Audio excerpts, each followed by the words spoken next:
Redimi fez uma partida fantástica. Ele é realmente diferenciado. E passe.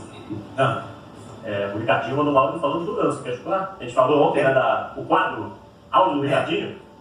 O Ricardinho agora ele tem trânsito livre nessa live. O dia que ele quiser mandar o áudio do Ricardinho, opa, legal.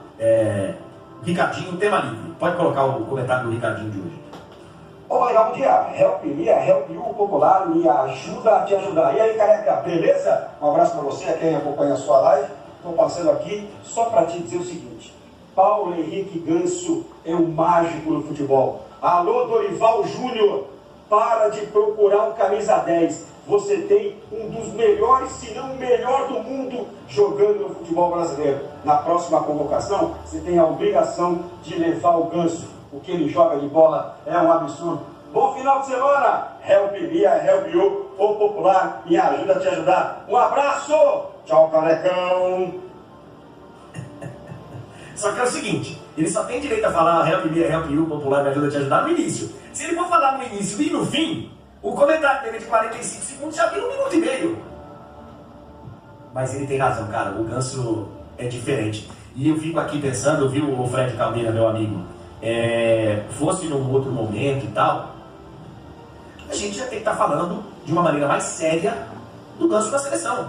É que eu acho que tem que mudar muita coisa, né? Você vai ter que fazer, você vai ter que montar uma forma de jogar que eu não sei se... Bom, já tá difícil, né? Do jeito que tá. Eu não sei se... Agora, o Ganso é um dos caras diferentes que nós temos no futebol que com um passe ele pode resolver um jogo.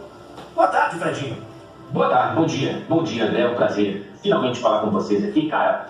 Esse debate sobre o Ganso ter mais uma chance na seleção brasileira agora ou não, eu entendo que é algo muito controverso pela idade do Ganso, pelo momento da seleção brasileira, etc e tal, mas o que mais me consome quando eu penso nesse assunto, André, é que foi um desperdício, né, para a seleção brasileira não ter conseguido aproveitar o Paulo Henrique Ganso. Eu entendo que quando ele surge para o futebol, a gente ainda tinha muitos meio-campistas de muita qualidade, com uma porta de entrada um pouco mais difícil, principalmente no momento em que ele começa a ter as infelizes lesões.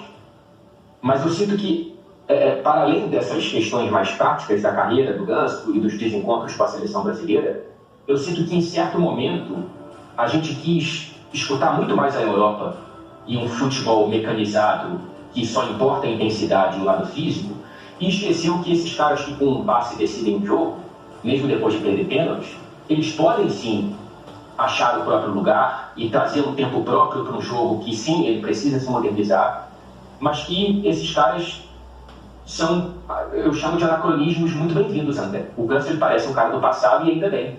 Eu sinto que, em algum grau, houve nesse desencontro aí, por vários motivos, um desperdício da carreira de um excelente meio-campista de futebol. Tem até alguém aqui falando do Ganso e do Rames Rodrigues, né? Que assim, tem semelhanças, né? Quando você vai analisar ali, porque a Colômbia ela conseguiu aproveitar o Rames, né?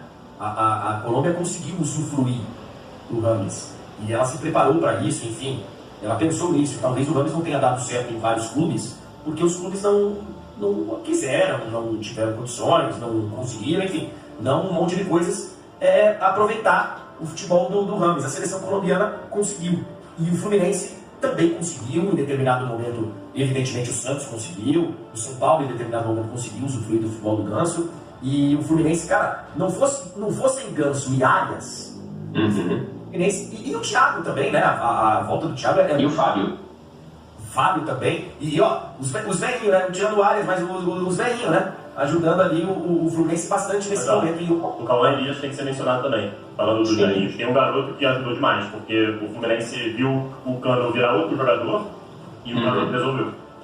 E tem vários, se você for contabilizar, sabe aquela conta de quantos pontos valeu aquele gol? É muito raro o gol do Cauã Elias. É claro que a importância dele não está resumida só nos gols. Ontem ele não fez gol, mas ele foi muito importante. O Cauã, ele geralmente, quando faz gol, é para garantir os 3 pontos. É naquele 1x0, é naquele 2x1, etc. Então ele foi decisivo. Se o Fluminense conseguir se manter na Série A, esse moleque precisa ser lembrado, mais um, né? Dessa fila ainda bem interminável de Xerém.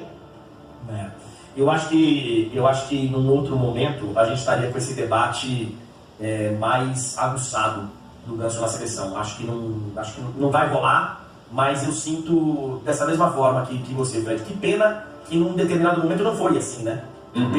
Pena que em algum momento da história recente da seleção a gente não tenha tido um cara para jogar bola que nem o Ganso joga, porque realmente é diferente.